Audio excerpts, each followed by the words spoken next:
share a little bit about herself this morning as we have a conversation about mood meter, emotional intelligence, and the pandemic. I know we're all going through this here virtually at home with our students, with ourselves. And so I would like for Jeanette to share a little bit about herself and what she does. Hi, good morning. My name is Jeanette Hargreaves. I'm a mom with a master's in divinity, and I'm the author of this book, The Day I Threw Banana Bread and Almost Went to Jail, True Stories about how I used to lose my temper and how I learned to stop. It's a parenting book about emotional intelligence. Yes, and with that, on Mood Meter, thank you, Jeanette, for that. But on Mood Meter, we're going to be talking about 4 quadrants and giving you some strategies on how to use them. And there are 4, like I said. One is yellow. If you're high energy, you're going to be happy. Like today, we're outside, we're with a fire going here at Whole Foods. So I'm in a happy mood. I'm doing this project. I'm happy. Then there is the green, which is still in the pleasant area, but it's at the low pleasant side of it. And that's the green. Then there is the blue. We know when you're in the blue quadrant, that's really low energy. You're at a despair. And if you're in the red quadrant, that means that there's some anger that's going on here. And so we want to kind of talk about that and give some language to it.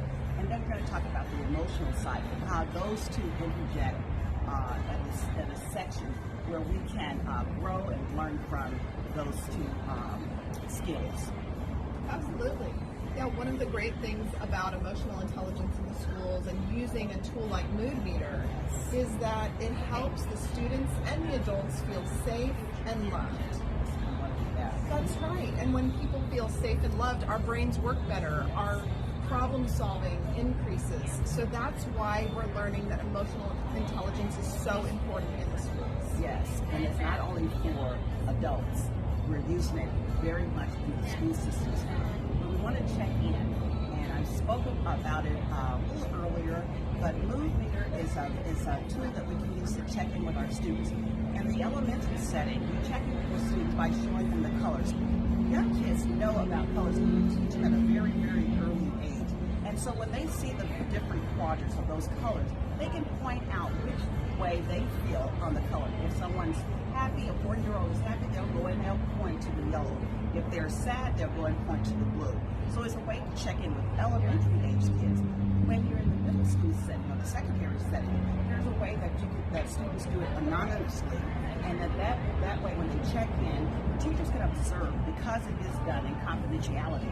Teachers can just look around the classroom and find out which child is not at their very best that they've seen maybe in prior days. And so they can go in, check in with them, have those discussions in a setting that's away from the other part of the classroom. And then if a counselor or a principal need or parents need to come in and be a part of that discussion, they can have this discussion. So they can go ahead and shift from that sadness, get a place where they can have discussions, bring some feedback and help that child move on to their very best life and in a school setting. So absolutely. Yeah, and you know, something I was thinking, Peggy, is really helpful is how do we tell how we're feeling? So we can talk about that, teach ourselves as adults and teach the kids. So I know if there's a lump in my throat, I might be feeling sad. Or if my stomach's upset, I might be feeling nervous or excited. So just to figure out how we feel, we can tune into our bodies.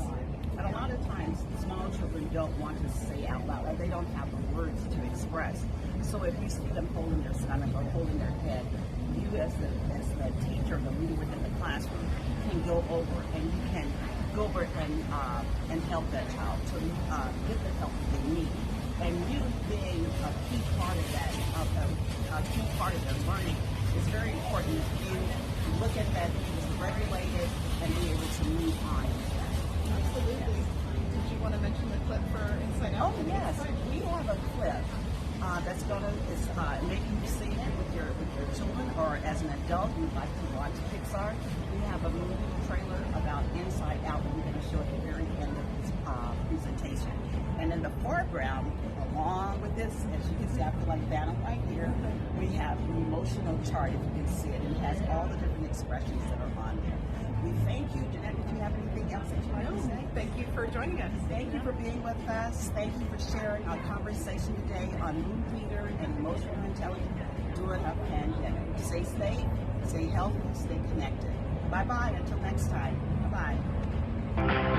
I'm Joy. This is sadness. That's anger. This is disgust. And that's fear. We're Riley's emotions.